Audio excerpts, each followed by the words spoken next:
शिवनगर अगरतला में अमरा बंगाली दल द्वारा कार्यालय में प्रेस कॉन्फ्रेंस आयोजित की गई है। अमरा बंगाली के सचिव गौरंग रुद्रपाल और अन्य लोग भी प्रेस कॉन्फ्रेंस पे मौजूद थे। सचिव गौरंग रुद्रपाल ने प्रेस कॉन्फ्रेंस को राज्य सरकार से 12 सूत्रीय मांग प्रमाण पत्र के साथ संबोधित किया। उन्होंने कहा, वर्तमान में देश और राज्य के कोरोना वायरस को गहरी चिंता के साथ देखा जा रहा है कि राज्य में भी वायरस का प्रसार बहुत तेज है। पिछले साल भी राज्य में अनुकम संक्रामक रोगों की संख्या बहुत कम थी, लेकिन अब ये बहुत तेज गति से बढ़ रही है। ऐसी स्थिति में राज्य के लोगों के समग्र हित में हमने एक प्रेस कॉन्फ्रेंस के माध्यम से बंगालियों की 12 सूत्रीय मांग राज्य सरकार के समक्ष प्रस्तुत की। मांगों में राज्य के प्रत्येक व्यक्ति के लिए निःशुल्क कोरोना वैक्सीन और टीकाकरण शामिल है। टीकाकरण प्रक्रिया में तेजी लाने के लिए आवश्यक टीकों की संख्या का स्टॉक करना, नए डॉक्टरों की नियुक्ति और जल्द से जल्द नर्सों की नियुक्ति करना,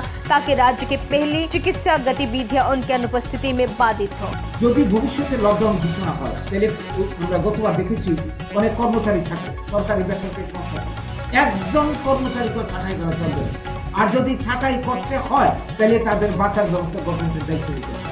এই হচ্ছে আমাদের 10 নম্বর দাবি হচ্ছে, গতবার যে দৃশ্যটা আমরা দেখেছি সারা দেশে পরিযায়ী শ্রমিকদের কি অবর্ণনীয় দুঃখ হয়েছে, তারা বাড়িতে ফিরতে পারেনি, বাড়িতে ফিরতে গিয়ে অনেকে মারা গেছে।